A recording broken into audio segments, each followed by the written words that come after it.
Melodious song, एक romantic song जिसके लिए मुझे जाना जाता है। एंड 90s का मेलोडी जिसको बोलता है, ये संजीव चतुर्वेदी ने इसको क्रिएट किया, कंपोज किया। एंड फैंटास्टिक कंपोजिशन, इतना मेलोडियस कंपोजिशन जो 90s का याद दिलाते हैं। इसके साथ मेरा एक नहीं, बहुत सारे गाने हैं मेरा, अभी लाइन से गाने और आने वाले हैं बहुत सारा।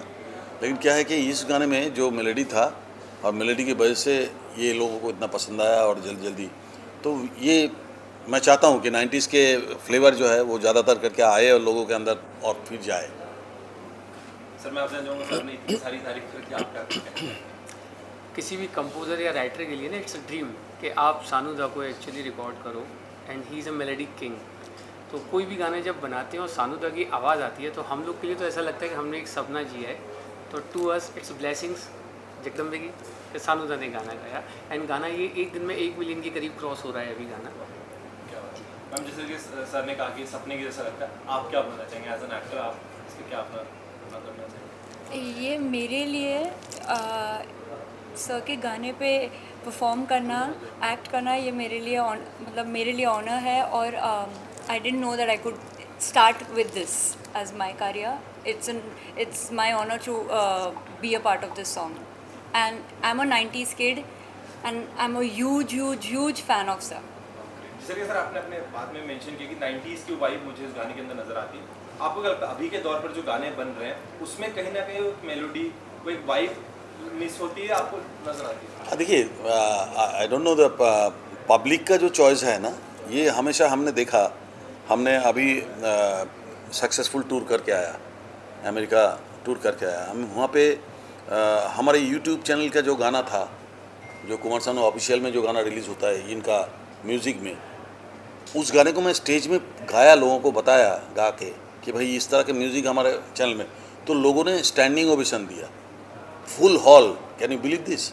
तो मतलब क्या लोग चाहते हैं, हमारे इंडस्ट्री में क्या दे रहा है क्या नहीं दे रहा है ये मैं नहीं बोलूँगा, ये उनकी चॉइस है। लेकिन उनको ये समझना पड़ेगा कि हमारा 14 शो जो हुआ है 90s, उसका नाम था क्या, कुछ बैक टू 90s कुछ ऐसा कुछ था। 14 शोज सोल्ड आउट शो था। Can you believe this? 15 days before America में 14 shows continue, sold out all.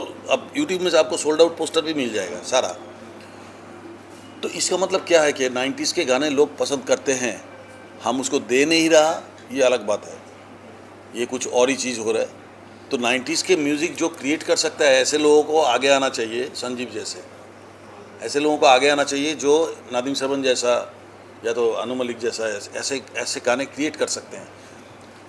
तो मैंने वही बोला कि भाई 90s का मिसिंग है। अभी के जो गाने बन रहा है उसमें 90s फ्लेवर, तो क्योंकि 90s एरा जो था that was the golden era of our music industry में, golden era, so proper golden era जिसको कहते हैं। तो बस वही कोशिश है, ये लोग समझे ना समझे, हम तो हमारा करते रहेंगे। और यूट्यूब चैनल में, हमारा भी यूट्यूब चैनल में हमने ये गाना का एक दूसरा चैनल के लिए, एंड बट मैं अपना यूट्यूब चैनल में एवरी 7 डेज़ और 10 डेज़ एक नया गाना रिलीज़ होता है, मेरा नया गाना रिलीज़ होता है। तो फिर इनका जो ये गाना है, ये गाना कौन सा मेरा दिल, कौन सा ये इसमें चैनल वाइट से, हिल बीट्स, हाँ, white hill beats, white hill beat, तो इस चैनल से ये गाना रिलीज़ हुआ। बट ये he is doing so many songs for me also, जो भी है।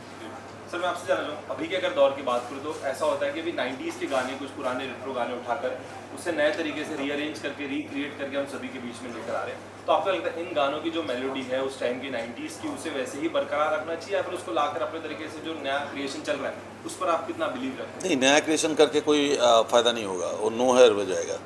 क्योंकि पुराने गाने को आप छेड़ोगे तो उसका रिज़ल्ट अच्छा नहीं होगा। अगर आप उसको एज इट इज़ रखोगे उसका रिज़ल्ट अच्छा होएगा। एज इट इज़ बोले तो उसमें मैं तो ये समझता हूँ कि अगर सिंगर, पुराने सिंगर अगर कैपेबल है, गा सकते हैं, तो उसी से ही गवा लेना चाहिए, वो और इम्पैक्ट होता है। क्या आज से 35 साल पहले जो गाना एक सिंगर ने गाया था, 35 साल बाद वो गाना फिर से वही सिंगर ने गा रहे हैं, चलो देखते हैं कैसा गाया है यार। तो एक होता है ये बात, और हमारा फैन फॉलोइंग तो कोई रोक नहीं सकता, जो हमारा फैन फॉलोइंग है वो तो होगा ही, वो तो कम से कम देखेगा ही देखेगा इस गाने को। एब्सोल्युटली, आई मीन मेरी जगह और कोई भी होता would feel the same thing, and I can not be happier than this honestly. मतलब जब मैंने सुना 90s सॉन्ग है, I jumped to say yes, मैं जंप करके I was like literally like yes I want to do this, so it is my, I am lucky. Ma'am आप अपनी क्या खुशी रखना चाहिए, अपनी एक्साइटमेंट रखना चाहिए इस गाने को लेकर? सर के साथ मेरा पहला गाना है एंड मैं सर की बहुत बड़ी फ़ैन हूँ। सर लाउड बोलिए। सर के साथ मेरा पहला गाना है और मैं हमेशा से उनकी बहुत बड़ी फ़ैन रही हूँ और मुझे एक्चुअली पता नहीं था, it was a surprise for me. मुझे संजीव जी ने बाद में बताया, मैंने उनसे पूछा तो उन्होंने बोला कि सर साथ में गाने वाले हैं, मतलब मैं उनके साथ गाने वाली हूँ। सो अच्छा लगा, और गाने की सबसे खूबसूरत बात ये थी कि बहुत सोल था गाने में, बहुत बहुत ज़्यादा सोल है, बहुत प्यारा है, और गाने को बहुत ईज़ के साथ गाया। और उससे भी इम्पॉर्टेंट बात मेरे लिए ये थी कि मैंने सर को गाते हुए सुना लाइव जब वो रिकॉर्ड कर रहे थे, तो फिर मुझे गाने में उससे बहुत हेल्प मिला। जैसे सर आपने कहा कि उन्हीं सिंगर को मौका देना चाहिए गाना फिर से गाने का, यदि आपकी लिस्ट में से कोई गाना फिर से 90s से उठाकर अगर अभी फिर से बनाना हो या कुछ उसको क्रिएट करना हो, तो वो एक कौन सा गाना हो जो आप चाहेंगे कि एक बार गाना वो फिर से बाहर आए और एक बार फिर से ऑडियंस के बीच में एक नए तरीके से? देखो भाई, मैं मोर देन 22,000 सॉन्ग्स गा चुका हूँ, कोई एक गाना मेरे लिए बोलना बड़ा मुश्किल होता है कि इस गाने को रीमेक करो। मेरे को ऐसा लगता है कि बहुत सारे ऐसे गाने हैं जिनको रीमेक होने से और ट्रिमेंडस इम्पैक्ट होगा फिल्म के लिए, फिल्म के हेल्प के लिए, it is not for us, film के हेल्प के लिए वो गाना कारीगर होगा जो अगर उस गाने को इस्तेमाल करे। तो ऐसे बहुत सारे गाने हैं यार, तो क्या है कि कोई एक गाना बोलना बड़ा मुश्किल काम है, सोच के मैं परेशान हो जाऊंगा फिर। शानदार, पहले का एक वक्त था जहाँ पे गाने बहुत हिट होते थे पहले, उसके बाद लोग फिल्म देखने जाया करते थे। आज उल्टा हो चुका है, आज लोग फिल्म देखते हैं लेकिन गाना याद नहीं रहता। यस, क्या लगता है? 90s के ही गाने लोगों के कंटिन्यू करना चाहूँगा, सिर्फ 90s के ही गाने लोगों की जुबान पर रहते हैं, यादगार रह जाते हैं। अगर हम देखें हिप हॉप या इस तरह के जो भी गाने आते हैं 2 दिन लोगों की जुबान पर रहते हैं, Yes. लेकिन भूल जाते हैं। लेकिन जो 90s के गाने होते हैं वो आज भी लोग याद करते हैं। आपने बताया कि आपके कॉन्सर्ट को स्टैंडिंग ओवेशन मिले, तो वो क्या रीज़न है सर कि 90s के गाने लोगों की जुबान पे, दिल में, जहन में बस जाते नहीं देखिए एक, पर हिप हॉप टाइप के सिर्फ 2 दिन के। हाँ हाँ, अभी क्या है कि ये जो 90s के गाने की आप बात कर रहे हैं ना, तो उसमें सबसे पहले 3-4 रीज़न था। एक तो सबसे पहली बात है कि पहले म्यूज़िक को रिकॉर्ड किया जाता था। सबसे पहले हम जानते नहीं थे कि हीरो कौन है, हीरोइन कौन है, हमको मालूम भी नहीं होता था, बट गाना रिकॉर्ड करता था पहले 6-6, 8-8 गाना रिकॉर्ड हो जाता था। उसके बाद सब डिसाइड होता कि इसको क्या लेंगे, क्या करेंगे, क्या नहीं करेंगे। तो गाना जब रिकॉर्ड होता था उसमें ध्यान दिया जाता था पूरा, एक तो लिरिकली, उसके बाद कॉम्पोजिशंस, उसके बाद सिचुएशन। तो हम लोगों ने उसको एक्ट करके गा देते थे। तो ये जो टीम वर्क था, ये पक्का उर्दू का जो शायरी है एंड जो थॉट प्रोसेस है, जो उसका स्टोरी लैंग्वेज, जो कुछ भी एक टोटल टीम वर्क जो होता था उस समय, वो बहुत ऐसा था पावरफुल कि ये पहले लोग सुनते ही सोचते थे कि हम हॉल में जाएंगे। तो पहले गाना उनको खींच के हॉल तक लाते थे। तो गाने का काम हम लोगों का था कि हमको हॉल तक पहुंचा देना है। बाकी हॉल में जाके वो देखेंगे कि एक्टर एक्ट्रेस क्या उसके ऊपर रिएक्ट किया और उसके ऊपर क्या उन लोगों ने एक्सप्रेशन दिया, क्या ये किया, तो उसके बाद पिक्चर हिट होना। तो ये सब मिला के ना वो चीज़ अभी क्या हो गया, एक म्यूज़िक प्रायोरिटी था पहले कि म्यूज़िक के ज़रिए, म्यूज़िक पिक्चर का आधे खर्चा म्यूज़िक से उठ जाता था, आधे पिक्चर का खर्चा जो है वो म्यूज़िक से उठ जाता था। एंड म्यूज़िक के बाद वो लोग फिर फिल्म शुरू करके फिल्म ख़त्म करते थे, और अगर पिक्चर चल गया तो म्यूज़िक और भी हिट हो जाता, और पिक्चर नहीं भी चला तो भी म्यूज़िक बेच के पैसा कमा लेते थे कंपनीज। तो आई थिंक जब म्यूज़िक का जो एक प्रायोरिटी था अभी वो है नहीं, वो प्रायोरिटी अभी क्या है, म्यूज़िक को सेकेंडरी कर दिया गया। डालना है तो डाल दो, नहीं तो नहीं डालो तो कोई बात नहीं है, ना भी रखो तो कोई बात नहीं है, ऐसा सिचुएशन हो गया। ये मंदबुद्धि टाइप का बुद्धि है जिन्होंने ये सोच रखते हैं। तो गाना एक ऐसा चीज़ है, not for relaxation, music is a therapy always. और ये फिल्म जब देखने जाते हैं, इतना टेंशन, इतना मारधार, इतना ये, उसमें एक रोमांटिक गाना आता है, एक सॉफ्ट रोमांटिक गाना है, तो थोड़ा रिलैक्सेशन होता है उस समय। तो ये सब चीज़ें इन लोगों को सोचना चाहिए कि हम म्यूज़िक को सेकेंडरी करके अगर पिक्चर को हिट कराना चाहे तो बहुत नामुमकिन है, बहुत मुश्किल है। अभी 100 पिक्चर बनाओगे तो उसमें से 1 या 2 हिट होगा। जैसे हाँ, So do you think that कि म्यूजिक इंडस्ट्री अब बिजनेस जैसा हो गया है, जो दिख रहा है अभी सब नंबर्स का खेल है? आप agree पैसे कमाओ पैसे कमाओ, मैडम का ऐसा कहना है कि हाँ। गाना फिल्म सिर्फ पैसे कमाने का माध्यम हो गया, मैडम का ऐसा कहना है। सचमुच में कमा रहे कि नहीं रहे ये भी हमको मालूम नहीं है। ये उनका पब्लिसिटी है, ये पब्लिसिटी के ज़रिए भी लोगों को खींच के लाते हैं कि भाई 400 करोड़ कमा लिया, 500 करोड़ कमा लिया। अरे बाबा 500 करोड़ कमाए तो चल देखते हैं क्या है उसमें, जाके देखा बकवास बनाना है। तो ये जो चीज़ें हैं ना, ये सब अभी सब पब्लिसिटी स्टंट है। तो पिक्चर को देखो, हमारे उस समय 90s का जो पिक्चर्स है, उस समय ना तो इतना सोशल मीडिया था, ना इतना चैनल्स था, ना कुछ था, खाली माउथ पब्लिसिटी। अगर पिक्चर अच्छा बने तो उसका माउथ पब्लिसिटी से वो सुपर डुपर हिट होता है। सबसे बड़ा पब्लिसिटी है माउथ पब्लिसिटी, कि तुम एक जन को खुश करोगे ना, वो 10 जन को बताएगा। तो ये टेंडेंसी ये लोग क्यों अप्लाई करते हैं, आई डोंट नो। ये सोचते हैं कि भाई हम इसमें ग्रैंडर दिखा देंगे स्विट्ज़रलैंड में, और इसका आम्स्टरडम में शूट कर लेंगे, और कोई स्टोरी नहीं है, बकवास म्यूज़िक है, और सोचता है कि बड़े बड़े स्टार कास्ट, पिक्चर हिट हो जाएगा। और वो कोई सब 1000 100 करोड़ का जो मूवीज़ है, मुँह के बल गिरता है सीधा। इनको अभी तक समझ में नहीं आ रहा है। अभी पता नहीं ये लोग समझे कब ऊपर वाले इसको सुबुद्धि दे। हाँ बोलो। आर्टिफिशियल इंटेलिजेंस के बारे में कहा गया है कि लोग पुराने गाने नए गाने किसी भी सिंगर से गवा लेते हैं। हाँ, आपका क्या ख्याल है इसके बारे में? It's a dangerous for us, our society, our industry.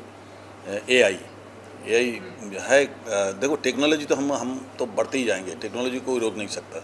वो हम डे बाई डे हम इम्प्रूव करते हैं। तो वो उसका साइड इफ़ेक्ट जो है, उसका बैड इफ़ेक्ट जो है हमारे देश में, उसको सबसे पहले ज़्यादा करके लोग ग्रैब कर लेते हैं। जो बैड इफ़ेक्ट क्या है, मतलब किस तरीके से मैं पैसा कमा लूँ थोड़ा सा। AI का गुड इफ़ेक्ट बहुत सारा है, बट बैड इफ़ेक्ट भी बहुत ज़्यादा है। हमारे यहाँ पे अगर बैड इफ़ेक्ट को यूज़ करे, समझ लो कोई भी सिंगर के गवा के उसका सेम वॉइस फ्रिक्वेंसी से कुमार सानू बना दिया AI, and that is bad for us, that is bad for all. सबसे बड़ी बात है, तो आप कुमार सानू का गाना सुन रहे हैं, लेकिन आप ओरिजिनल कुमार सानू का गाना नहीं मिल रहा है आपके साथ चीट हो रहा है, ऑडियंस के साथ, सुनने वाले के साथ ये चीट हो रहा है। तो ये बहुत बड़ी डिसएडवांटेज। तो ये है AI। हम तो कहते हैं कि AI के लिए सबसे बड़ा प्रोटेक्शन हो जाना चाहिए। तो AI के लिए प्रोटेक्शन बहुत ज़रूरी है। तो इन क्रिएटिव फील्ड, हाँ, in creative field, in creative field, क्योंकि अभी AI क्रिएटिविटी नहीं कर सकती। AI उस चीज़ को मॉडिफाइड कर सकती है, Correct. टेक्नोलॉजी उसमें इन्वॉल्व कर सकती है, पर क्रिएटिविटी जो होती है, मतलब ऐसा कहावत चलता है, बेवकूफ़ और कलाकार जो पैदाइशी होती है। यस। तो AI जो है क्रिएटिविटी नहीं कर सकती। नहीं, वही तो बात बोल रहा हूँ कि AI आपका वॉइस इमिटेट कर देगा, आपका टोनल क्वालिटी इमिटेट कर देगा, लेकिन what about your expression? AI expression दे नहीं सकते। That is creativity. तो क्रिएटिविटी में ये सब चीज़ें होता है, एक्सप्रेशन, फीलिंग्स हो, थ्रोइंग हो, ये सब चीज़ें हमको खुद को करना पड़ेगा, जितना भी AI लगाओ। हम जब कोई सॉफ्ट गाना गाएंगे, सैड गाना गाएंगे, वो AI कुछ नहीं कर सकते। वो गाना सीधा गाना कर देंगे। जैसा हम गाएंगे, जब कोई बात बिगड़ जाए, जब कोई मुश्किल, ये होगा AI। और क्रिएटिविटी ओरिजिनल फिल्म में होगा, जब कोई बात बिगड़ जाए, ये होगा क्रिएटिविटी, आर्ट फील्ड का काम। तो AI और क्रिएटिविटी में ये फ़र्क है, जो AI दे नहीं सकता, वो क्रिएटिविटी को रखना ही पड़ेगा गानों की आत्मा नहीं होती। ना। तो दिस इज द थिंग। पहले मैनुअली म्यूजिक बनाते थे और आज की तारीख में सब डिजिटल बना रहे हैं, उससे क्या सिंगिंग पे असर पड़ा है? देखिए एक पहले चीज़ जो है, होता था मैनुअली तबला अलग बहुत अच्छा आपने क्वेश्चन किया। जी। ये बहुत डेप्थ वाला क्वेश्चन है, ये सब छोटा मोटा क्वेश्चन नहीं है। देखिए शुरू में हम लोग जब गाना गाने जाते थे, लाइव रिकॉर्डिंग करने जाते थे, तो उसमें डेडिकेशन नामक एक चीज़ है जो टेंशन से ज़्यादा बिल्टअप होता है। मैं आपको बता रहा हूँ एक बात, आप याद कर लेना, उसको मिला लेना। टेंशन आपको जब होगा ना तो आपका सारा इंद्रिय जो है वो ज़्यादा काम करना शुरू करता है, यू नो दैट। एंड उसमें क्या होता है कि आपका डेडिकेशन होता है, क्योंकि आप जो काम करने गया उसमें आपका ज़्यादातर करके आपका दिमाग चल रहा है, सो ज़्यादातर करके आप कॉन्शियस हो जाते हो कि भाई इसको। तो हमारे क्या होता था कि 100 म्यूजिशियन समझ लो, महबूब में 100 म्यूजिशियन बैठ के बजा रहे हैं, और सिंगर रूम में समझ लो मैं खड़ा हूँ और मेरे साथ कोई लेडी सिंगर खड़ा है, आशा जी हो, लता जी हो, कविता जी हो, अलका जी हो। अभी वो 100 म्यूजिशियन बजा रहे हैं और उसके साथ मैं लाइव गा रहा हूँ। अभी कोई एक जन अगर गलती करे उसके लिए दोबारा टेक करना पड़ेगा। तो सोचो, अगर म्यूजिशियन गलती करते हैं तो मैं उसकी तरफ देखूंगा, और अगर मैं गलत गाऊं तो म्यूजिशियन वहाँ से हंसेगा, सर 4-5 लोग, अरे यार क्या है, इसके लिए दोबारा टेक करना पड़ रहा है। तो इसलिए क्या होता है कि मैं भी कॉन्शियस, मेरा काम के लिए टेंशन, डेडिकेशन, एंड जो बजा रहे हैं उन लोगों का भी टेंशन, डेडिकेशन एंड कॉन्शियसनेस। तो ये इसमें क्या होता है कि काम अच्छा निकल के आता है, जो क्रिएटिविटी है वो फैंटास्टिक निकल के आता है।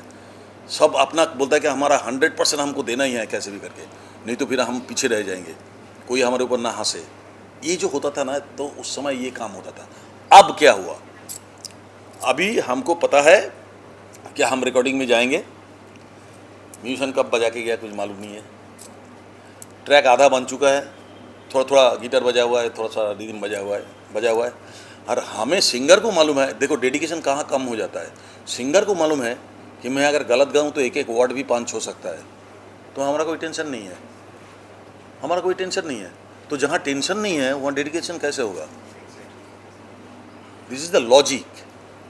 आगे हमारा टेंशन अगर हो बिल्टअप होता है, मैं अभी डर रहा हूँ, मैं गाना गाने से पहले आज भी हमारा हाथ ठंडा हो जाता है, स्टेज पे जाने से पहले भी हाथ ठंडा होता है, रिकॉर्डिंग से पहले भी हाथ ठंडा हो जाता है। ये होता है डेडिकेशन, एंड ये होता है एक कॉन्शियसनेस, अटेंशन। तो उसमें से क्रिएटिविटी निकलते हैं। तो जो सिंगर गाना गाने जा रहा है वो सोच रहा है कि जब कोई बात बिगड़ जाए, जब को ले लीजिए इस ट्रैक से, कोई को उधर से ले लीजिए, बिगड़ जाए इधर से ले लीजिए। ये क्रिएटिविटी नहीं होता है। ये क्वेश्चन बहुत इंपॉर्टेंट था और ये आंसर बहुत बड़ी हाईलाइट है। तो आप लोग प्लीज़ एज ए मीडिया ना इस चीज़ को थोड़ा हाईलाइट करना है, ये बहुत बड़ी बात है नई जनरेशन के लिए। नहीं, आज अचानक क्वेश्चन अच्छा किया तो मेरा दिमाग से वो निकल गया। बहुत अच्छी बात आपने क्वेश्चन किया, तो मैंने वही बोला, टेंशन एंड कॉन्शियसनेस से क्रिएटिविटी जो होता है वो और पावरफुल होता है। तो डेफिनेटली वो सिंगर के मन में जब होता है कि भाई हम जाएंगे और हम कुछ भी गाएंगे, वो चल जाएगा, वो डेडिकेशन नहीं है, वो टेंशन नहीं है, वो कॉन्शियसनेस नहीं है, तो फिर उसका क्रिएटिविटी जो है बेटरमेंट कहाँ से होगा? अब बताओ ना। अभी हम दोनों जब गा रहे हैं, दो, एक लेडी सिंगर एक जेंट सिंगर, हम सोच रहे हैं इसको कैसे बीट करूँ, वो सोच रहा है इसको कैसे बीट करूँ। कंपटीशन में क्या होता है, चीज़ अच्छा निकल के आता है। तो ये चीज़ अभी है ही नहीं ना, तो आपका वो क्रिएटिविटी में वो सब 90s म्यूज़िक बोलो, 80s म्यूज़िक बोलो, कहाँ से नज़र आएगा? क्योंकि ये पूरा टोटल टेक्नोलॉजी के ऊपर चला गया। टेक्नोलॉजी, हम लोग बोला ना, टेक्नोलॉजी का एक एडवांटेज भी है और डिसएडवांटेज भी है।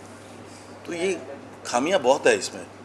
इसको अगर आर्ट को बचाना है तो टेक्नोलॉजी के साथ साथ आपको गाना भी एट ए टाइम, वो सिंगिंग हो या लिरिक्स हो या कुछ भी हो, एक लिरिक्स राइटर बैठे रहते हैं रिकॉर्डिंग के टाइम में साथ में, कि सिंगर को शब्द बोलने की तकलीफ हो रहा है, इमीडिएट वो उसका 4-5 ऑप्शन दे देते हैं।